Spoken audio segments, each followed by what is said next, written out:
দেখছেন যে ধাওয়া পাল্টা ধাওয়া মোল্লা কলেজের শিক্ষার্থী এগিয়ে যাচ্ছেন, ওইদিকে কবি নজরুলের বা সোহরাওয়ার্দী যারা বলেন যারা এসেছেন তারা কিন্তু পেছনের দিকে আবার উল্টো ছুটছেন।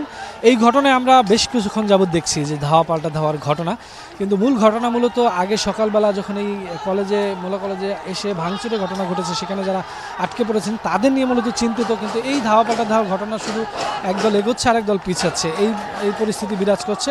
তাদের এই সংঘর্ষের ঘটনায় কিন্তু আমি একটু জানিয়ে রাখতে চাই যে এই যে ডেমরা ঢাকা হাইওয়ে যে মহাসড়ক, এই মহাসড়কটি পুরোপুরি থেমে আছে, যান চলাচল নেই বললে। সেই সূত্রপাত ধরেই কিন্তু আজকে আবার কবি নজরুল কলেজের শিক্ষার্থীরা এবং সোহরাওয়ার্দী কলেজের শিক্ষার্থীরা তারা এসেছিল এখানে। আসার পরে ব্যাপক সংঘর্ষের ঘটনা আপনারা দেখতেই পাচ্ছেন যে কলেজ দেখেই বোঝা যাচ্ছে যে ব্যাপক সংঘর্ষের ঘটনা ঘটেছে এবং এখন পর্যন্ত সেই সংঘর্ষ এবং উত্তেজনা বিরাজ করছে।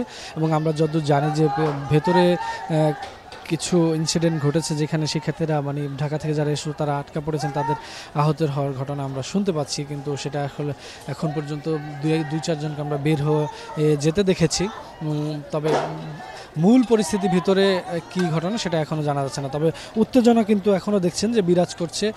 কিছুক্ষণ সময়ের জন্য আমরা দেখেছি যে ধাওয়া পাল্টা ধাওয়ার ঘটনা থেমেছিল, এখন আবার এই মোল্লা কলেজের শিক্ষার্থীরা তারা সামনের দিকে এগোচ্ছেন। আমরা কিছুক্ষণ আগে ছিলাম ও পার্টটাতে যাত্রাবাড়ির দিকে, তখন তাদের দেখেছি যে তারা আবার কিছুটা এগিয়ে এসেছিলেন। তো দেখা যায় যে পর্যন্ত পরিস্থিতি শান্ত না এবং আরও ঘোলাটে হচ্ছে, যতক্ষণ পর্যন্ত না প্রশাসন এখানে হস্তক্ষেপ করছে পরিস্থিতি কিন্তু শান্ত আমরা দেখতে পাচ্ছি না, ঘোলাটেই দেখছি। আপনারা দেখছেন যে পুরো কলেজের সামনে জুড়ে কিন্তু শিক্ষার্থীরা অবস্থান করছে এবং যাত্রাবাড়ির দিকটায় কিন্তু যাত্রাবাড়ি থেকে বেশ কিছুটা সামনে ফানি ফ্লাইওভারের চেকপোস্ট পার হয়ে কিন্তু আমরা দেখছি যে সোহরাওয়ার্দী কলেজ এবং কবি নজরুল কলেজের শিক্ষার্থীরা অবস্থান করছে। কিছুক্ষণ পর তারা সামনে আসছে, তারা পেছনে যাচ্ছে, তারা সামনে আসছে, তারা পেছনে যাচ্ছে। এই ধরনের ঘটনায় আমরা মূলত দেখছি ঘন্টা দুয়েক যাবত। এবং যে পরিস্থিতি না বললেই নয় সেটা হচ্ছে যে পরিস্থিতি আশঙ্কা করা হচ্ছে যে এই কলেজের ভেতরে যারা আটকা পড়ছেন তাদের পরিস্থিতি নিয়ে একটু শঙ্কা প্রকাশ করছেন স্থানীয় থেকে শুরু করে যারা সহপাঠী তারা।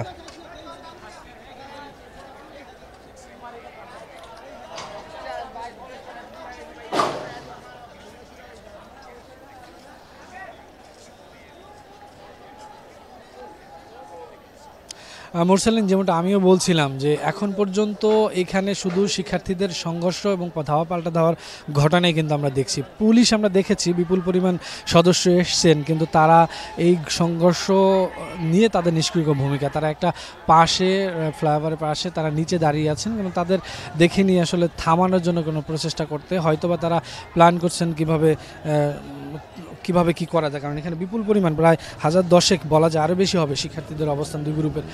তো তাদের নিবৃত করা বা থামানো সেটার জন্য হয়তো পরিকল্পনা তারা করছেন, কিন্তু এখন পর্যন্ত যা দেখছি যে প্রশাসনের পক্ষ থেকে সেরকম কোনো পদক্ষেপ কিন্তু দেখিনি। এবং পুলিশ সদস্যরা তারা একটা পাশে গিয়েই দাঁড়িয়ে আছেন।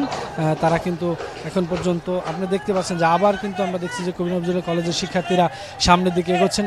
হাসান, আপনি একটু সাবধানে থাকবেন, হ্যাঁ, প্রয়োজনে আমরা একটু দূরে চলে যাব। দেখতে পাচ্ছেন যে ওই দিক থেকে ইট পাটকেল ছোড়া হচ্ছে, আবারও কিন্তু এগোচ্ছে ঢাকা থেকে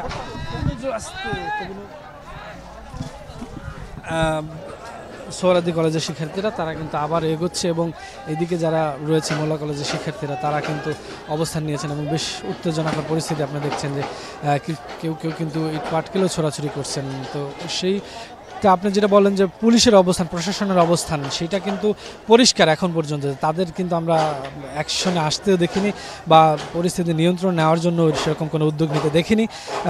বলা যায় যে তারা একটা সাইডে দাঁড়িয়ে আসলে পরিস্থিতি পর্যবেক্ষণ করছেন, সেটাই মূলত বলা যায়। একটু সাবধানে একটু পিছনে চলে আসবেন প্রয়োজনে, বরাবর এইটা। তো দেখছেন আপনারা আসলে এখনও আবার উত্তেজনাকর পরিস্থিতি বিরাজ করছে। দুই গ্রুপেই মূলত বেশ উত্তেজিত এবং এদিক থেকে মোল্লা কলেজের শিক্ষার্থীরা কিন্তু আবার